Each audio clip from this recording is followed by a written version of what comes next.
Inès et Samira étaient liées depuis l'enfance. Deux filles que tout le monde voyait ensemble tout le temps. Inès, l'introvertie, calme, observatrice, un peu jalouse parfois, mais toujours loyale. Elle parlait peu, mais aimait profondément. Samira, l'extravertie, souriante, douce, gentille avec tout le monde. Elle attirait facilement la sympathie sans jamais le chercher. Leur amitié était simple. Elles se confiaient tout, riaient aux éclats, se défendaient l'une l'autre, partageaient leurs secrets avant même d'en parler à leur famille. Aux yeux du monde, elles étaient inséparables. Aux yeux d'Inès, Samira était comme une sœur. Jamais Inès n'aurait imaginé qu'un jour cette même sœur deviendrait l'origine de sa folie. Et Samira ignorait totalement que son sourire innocent était en train de détruire quelqu'un de l'intérieur.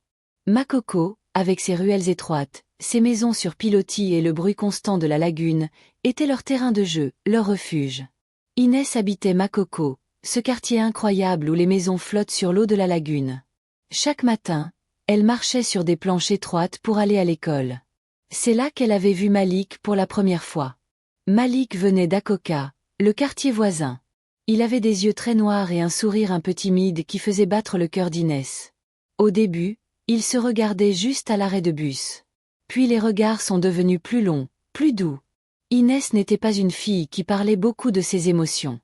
Elle préférait observer, rester dans son coin. Mais avec Malik, tout était différent. Le soir, quand elle rentrait chez elle, elle s'allongeait sur son lit et pensait à lui pendant des heures. Elle imaginait qu'il se tenait la main en marchant le long de l'eau. Elle rêvait qu'il lui disait des mots gentils. Ses rêves la faisaient sourire toute seule dans le noir. C'était son secret. Un secret rien qu'à elle. Pour la première fois, elle ne voulait pas en parler, même pas à Samira, sa meilleure amie depuis toujours. Samira était tout le contraire. Elle riait fort, parlait à tout le monde, illuminait les rues de Makoko avec son sourire. Tout le monde l'aimait. Inès avait peur que si elle racontait son amour pour Malik, Samira le remarque aussi et que tout devienne compliqué.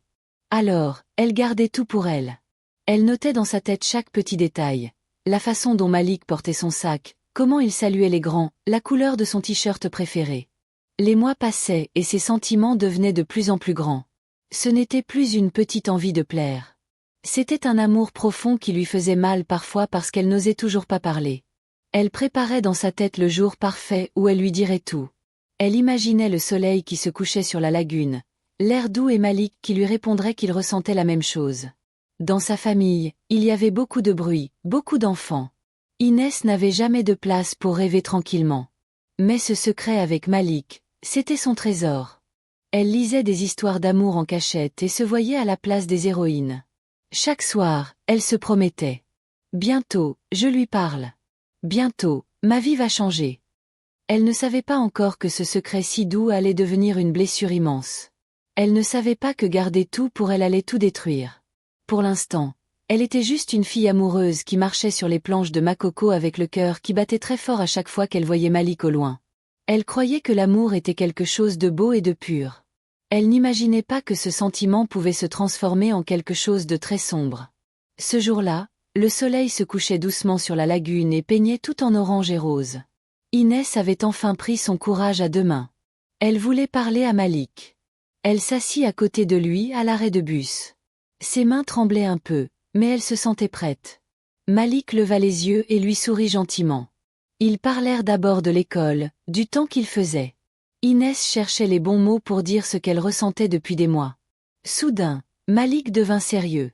Il baissa la voix et demanda doucement. « Je peux te faire confiance ?» Inès crut que c'était un signe du ciel. Son cœur battait si fort qu'elle l'entendait dans ses oreilles. Elle hocha la tête, les yeux brillants d'espoir. Et puis Malik dit la phrase qui détruisit tout. « J'aime bien Samira, ta meilleure amie. Je crois que je tombe amoureux d'elle. » Le monde d'Inès s'arrêta net. Elle eut l'impression qu'on lui donnait un coup de couteau en plein cœur. Samira ? Sa Samira ? Celle avec qui elle partageait tout depuis l'enfance ? Celle qu'elle considérait comme une sœur ?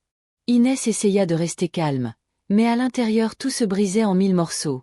Malik continua, heureux et excité. Elle a quelque chose de spécial. Elle est toujours souriante, toujours gentille. Je pense à elle tout le temps. Chaque mot était une nouvelle blessure. Inès avait rêvé de ce moment des centaines de fois, Mais jamais elle n'avait imaginé que Malik parlerait de Samira. Elle réussit à murmurer quelques mots. Elle ne savait même plus quoi. Elle se leva brusquement en disant qu'elle avait mal à la tête. Elle marcha vite, presque en courant, dans les petites rues de Makoko. Le bruit, les odeurs, les gens, tout l'étouffait. Quand elle arriva chez elle, elle s'enferma dans sa chambre et pleura toutes les larmes de son corps. Pourquoi Samira? Pourquoi pas elle? Samira avait déjà tout, les amis, les sourires, l'amour de tout le monde. Et maintenant, Malik aussi la préférait. C'était trop injuste. Cette nuit-là, Inès ne dormit pas. Elle repensait sans arrêt aux mots de Malik. Elle revoyait son sourire quand il parlait de Samira. La douleur était si forte qu'elle en avait mal au ventre. Le lendemain à l'école, elle évita tout le monde. Quand elle croisait Samira dans les couloirs, elle détournait les yeux. Samira remarqua tout de suite que quelque chose n'allait pas, mais Inès disait juste qu'elle était fatiguée. En réalité, elle avait l'impression que son cœur était cassé en 1000 morceaux et qu'on marchait dessus à chaque seconde. La confession de Malik avait tout détruit, ses rêves, sa joie et surtout sa confiance en son ami. À partir de ce jour, chaque fois qu'elle voyait Malik ou Samira, la douleur revenait plus forte.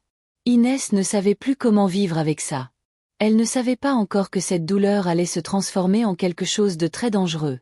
Le soir même où Malik avait tout avoué, Samira arriva en courant chez Inès. Elle était toute joyeuse, les yeux brillants. Elle s'assit à côté de son amie et commença à parler très vite. « Devine quoi?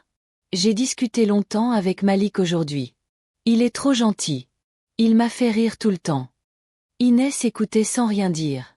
Chaque mot était comme un coup dans son cœur déjà brisé.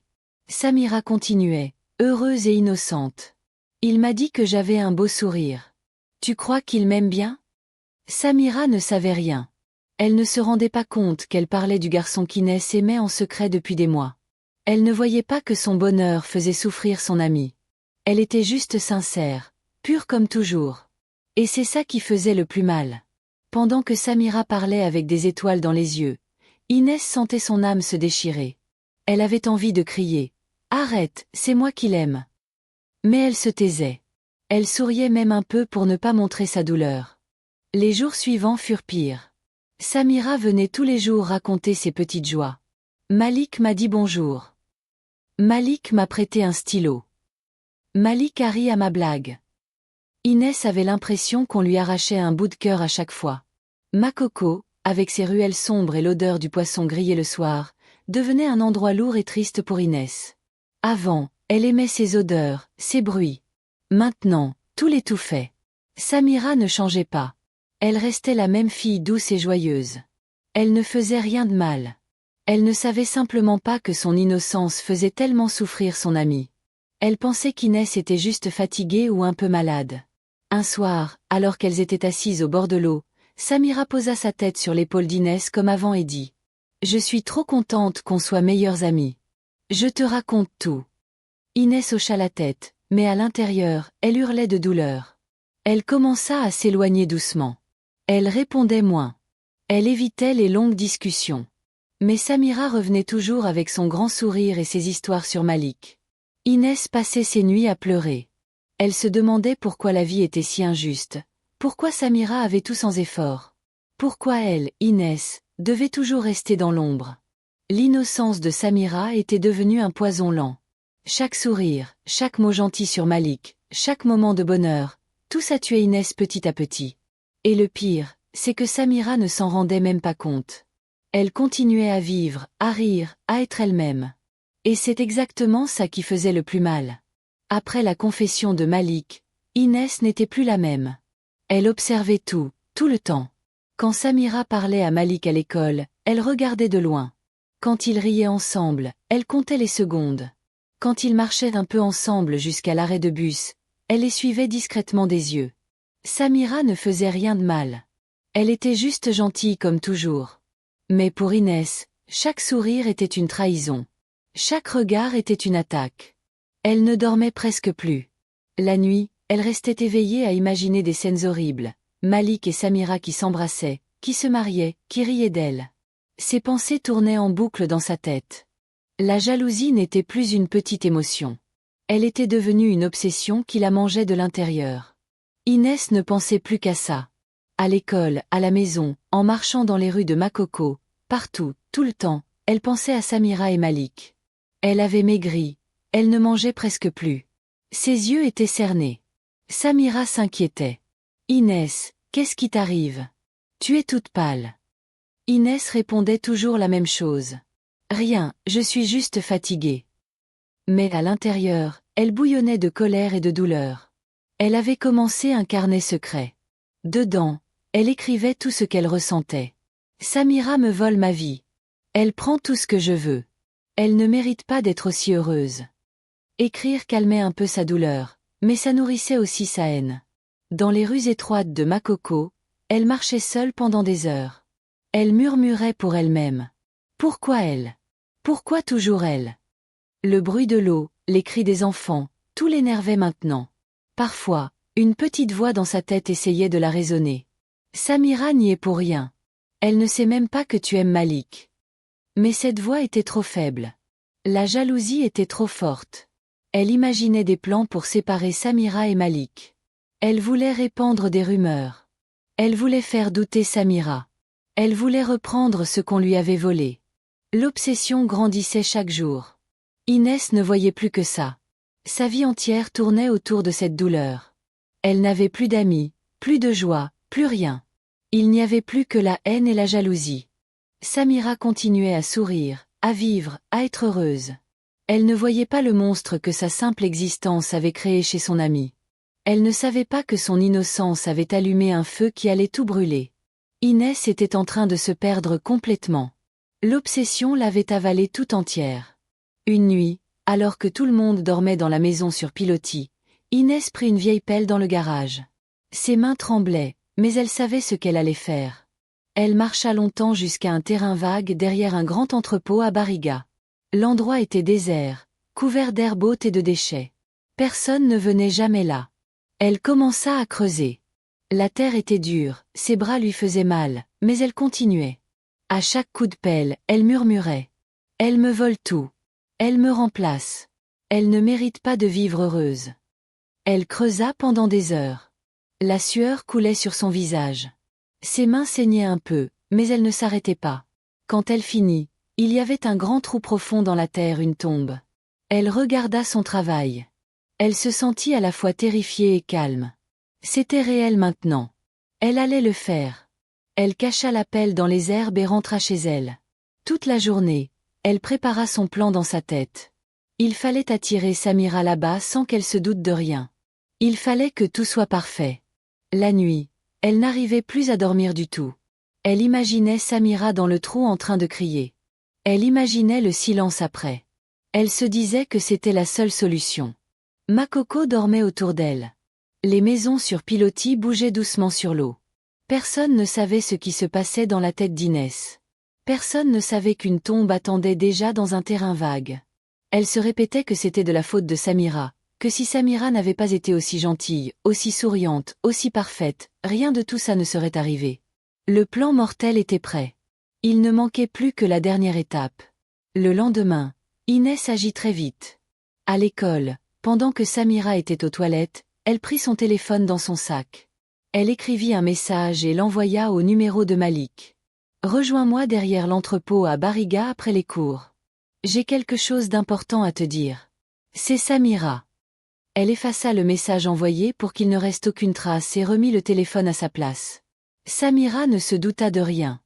En fin de journée, Inès vit Samira regarder son téléphone et sourire. Le piège fonctionnait. Avant que Samira parte, Inès lui dit doucement. Tu devrais mettre ton foulard bleu aujourd'hui. Il te va trop bien. Malik va aimer. Samira rougit, tout excitée. Tu crois que c'est un rendez-vous amoureux? Inès sourit. Peut-être bien. Va vite, il t'attend sûrement. Samira partit en courant, le cœur léger, vers le terrain vague. Elle croyait qu'elle allait vivre son premier grand moment d'amour. Inès attendit quelques minutes puis la suivit de loin. Elle marcha dans les petites rues puis sur le chemin poussiéreux qui menait à l'entrepôt. Le soleil commençait à descendre. L'air était lourd. Elle arriva avant Samira et se cacha derrière un vieux mur. Elle avait repris la pelle. Ses mains tremblaient très fort maintenant. Elle entendait son cœur battre dans ses oreilles. Samira arriva en marchant vite. Elle regardait autour d'elle, un peu nerveuse mais heureuse. Elle appela doucement. Malik, tu es là. Inès retint son souffle.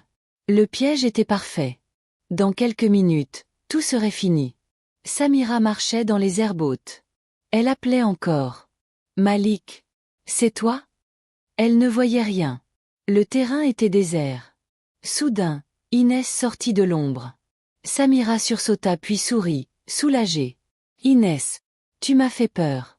Malik est là? Il arrive. Inès ne répondit pas. Elle regardait son amie avec des yeux vides. Samira comprit que quelque chose n'allait pas. Elle fit un pas en arrière. Son pied rencontra le bord du trou qu'Inès avait creusé. Elle perdit l'équilibre et tomba. Elle hurla en tombant. Le trou était profond. Elle atterrit violemment sur le dos. La douleur lui coupa le souffle. Elle leva les yeux et vit Inès au bord, avec la pelle à la main. Inès, qu'est-ce que tu fais? Aide-moi. Sors-moi de là. Cria Samira, terrifiée. Inès ne bougeait pas. Elle commença à jeter de la terre dans le trou. Une pelletée, puis une autre. Samira criait plus fort. Elle essayait de grimper, mais la terre était trop meuble. Ses mains glissaient. Arrête, Inès, je t'en supplie. Pourquoi tu fais ça? Inès continuait. Ses yeux étaient vides. Elle ne parlait pas. Elle jetait la terre mécaniquement. Samira pleurait. Elle comprenait enfin que son amie voulait la tuer. Soudain, un homme du quartier passa par là. Il entendit les cris. Il courut vers le trou. D'autres personnes arrivèrent. Ils virent Samira au fond et Inès avec la pelle. « Qu'est-ce qui se passe ici ?» cria l'homme. Inès lâcha la pelle et recula. Elle était paniquée. Tout son plan s'effondrait. Les gens descendirent une corde. Ils sortirent Samira. Elle tremblait de tout son corps. Elle était couverte de terre, mais vivante. Inès restait figée. Elle ne bougeait plus. Elle savait que c'était fini. La police arriva très vite. Les voisins avaient tout vu. Inès fut emmenée. Elle ne pleurait pas. Elle ne parlait pas. Elle regardait juste le sol. On l'envoya dans un centre de détention pour mineurs. C'était un endroit gris, froid, avec des murs hauts et des portes qui claquent. Là-bas, elle passait ses journées assise sur son lit à regarder le vide. Elle repensait à tout ce qu'elle avait fait. Elle comprenait enfin l'horreur de ses actes. Samira, elle, était rentrée chez elle. Elle était vivante, mais très choquée. Elle faisait des cauchemars toutes les nuits. Elle n'arrivait plus à comprendre comment son amie avait pu lui faire ça. Makoko parlait beaucoup de l'histoire. Les gens disaient « La jalousie peut rendre fou. Une amitié peut se transformer en cauchemar. » Inès passa de longs mois toute seule avec ses pensées. Elle regrettait. Elle pleurait enfin. Elle aurait voulu revenir en arrière. Elle aurait voulu ne jamais laisser la jalousie prendre toute la place dans son cœur. Un jour, une éducatrice lui demanda « Pourquoi tu as fait ça ?» Inès répondit doucement « Parce que j'étais jalouse, et je ne savais plus comment arrêter la douleur. » Morale de cette histoire. La jalousie est un poison très dangereux. Quand on la laisse grandir sans jamais en parler, elle peut détruire les plus belles amitiés et transformer l'amour en haine. Parfois, les personnes qu'on aime le plus peuvent devenir nos pires ennemis à cause de ce sentiment. Il faut toujours parler, toujours demander de l'aide avant que tout devienne trop tard. Une vraie amie ne vole jamais rien. Elle partage. Et un vrai amour ne fait pas mal. Il fait grandir. Inès l'a appris trop tard. Dans sa petite chambre froide du centre, elle comprend enfin que la haine ne gagne jamais. Elle ne fait que tout détruire, et surtout soi-même.